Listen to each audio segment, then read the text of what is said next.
11th October is observed as the International Day of the Girl Child by United Nations.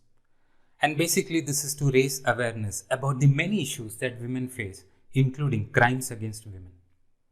Did you know that in 2019, the crimes against women increased by over 7% compared to the previous year of 2018? In this video, we will look specifically at a type of social practice that is prevalent in many states across India. In some cases, this social practice turns into a real grave crime. Yes, friends, I am talking about deaths due to dowry. Feb 2018, Jammu and Kashmir. A police officer's wife was found dead. She was killed with the service pistol of her husband. March 2019, CBI took charge of the case and suspected that the woman was subject to cruelty in relation to demand for dowry. May 2020, exactly 1 year later, on the basis of evidence gathered during investigation, CBI arrested the police officer.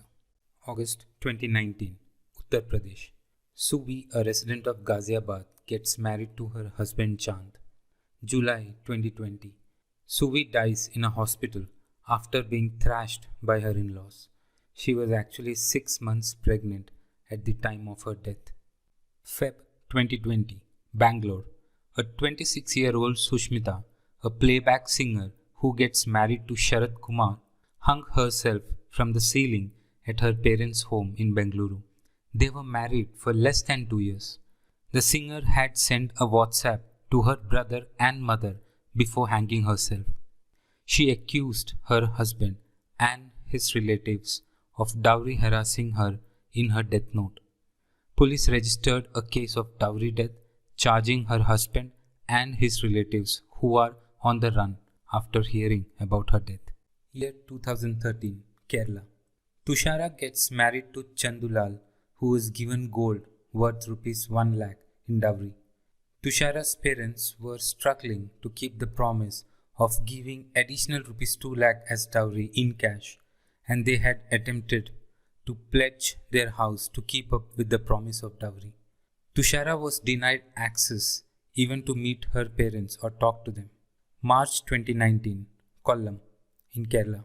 27-year-old Tushara was reduced to just 20 kgs and died due to starvation and forced by her husband and mother-in-law for dowry. Tushara survived only on soaked rice and sugar syrup before she died in a government hospital.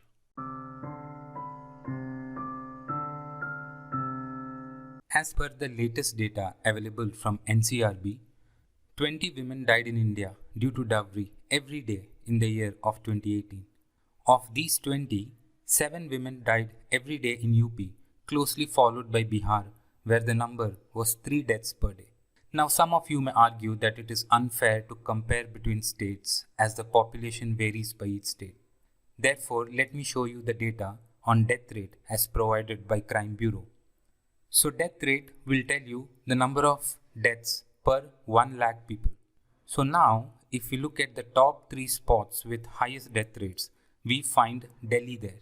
This means in Delhi, almost 2 women in every 1 lakh people died due to dowry in the year of 2018. In fact, Delhi, Uttarakhand and Chandigarh have a higher death rate than more populated states like West Bengal, Maharashtra and Karnataka.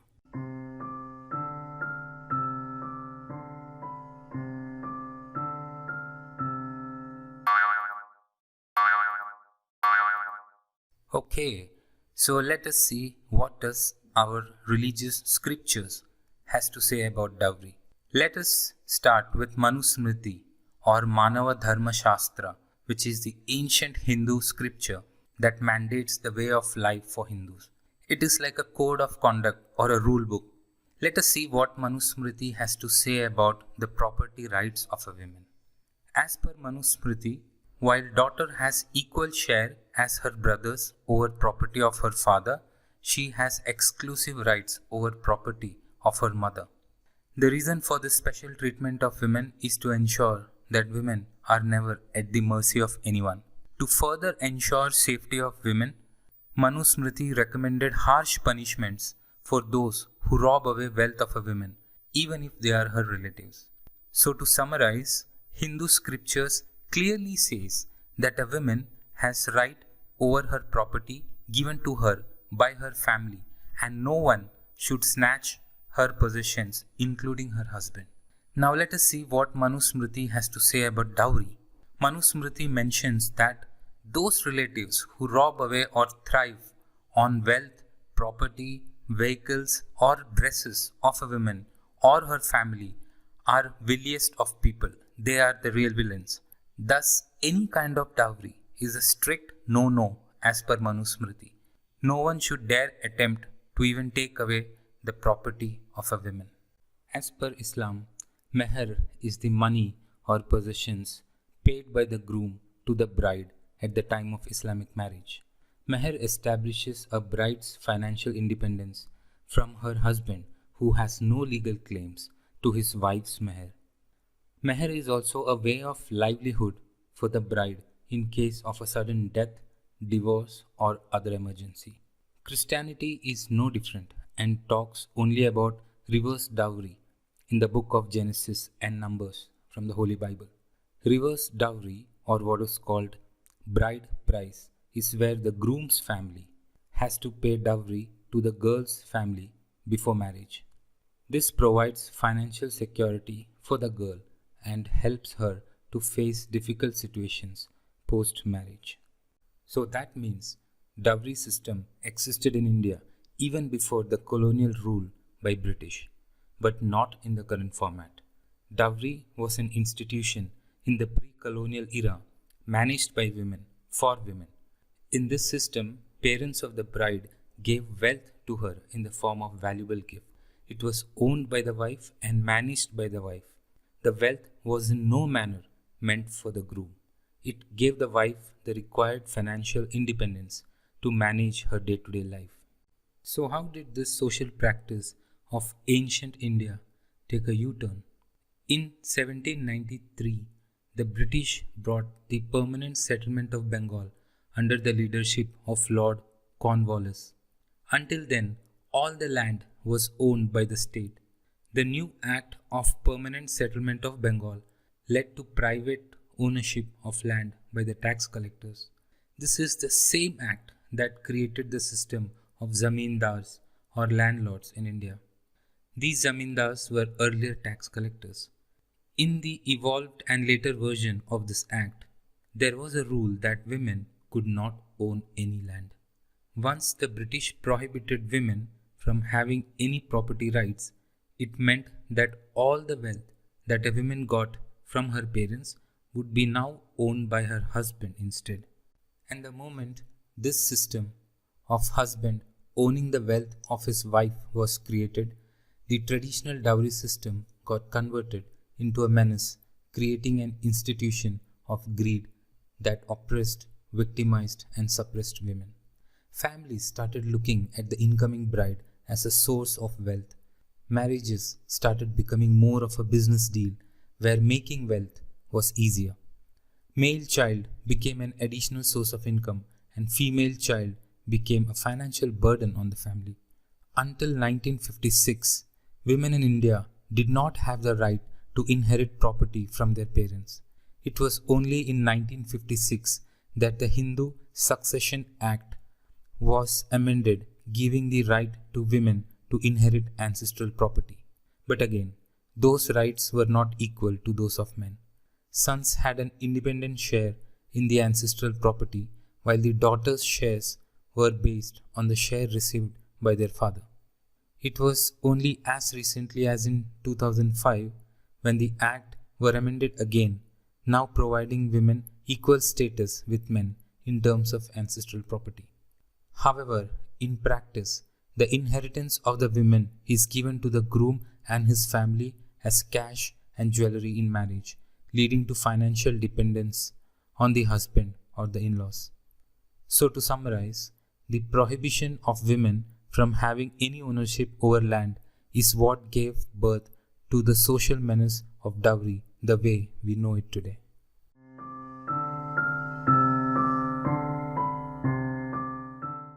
As per the Dowry Prohibition Act of 1961, dowry is defined as any property or valuable security given or agreed to be given in connection with the marriage. If any person gives dowry, takes dowry, demands dowry, or even helps in giving or receiving dowry, the punishment could range from a prison term of 6 months to 5 years and a fine from 10,000 ranging till the value of dowry received. This law is not applicable in case of presents given at the time of marriage without any demand made for those presents. As per the Indian Penal Code, if a woman dies due to burns, injuries, or under suspicious circumstances within 7 years of her marriage, and if there is evidence that she was treated with cruelty or harassed for dowry, then the husband and relatives shall be considered as reason for her death, even if it was a suicide.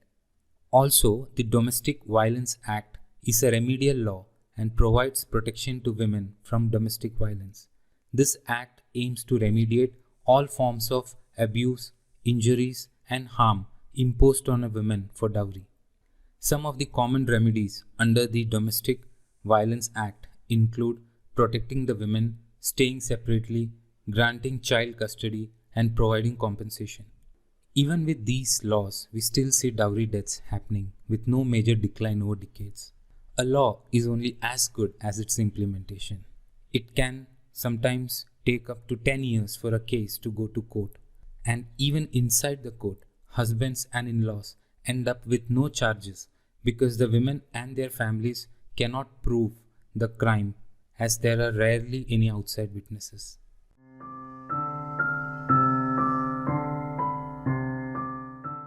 In 2019, Kerala government launched awareness campaigns against dowry with an aim of declaring the state dowry-free in 5 years.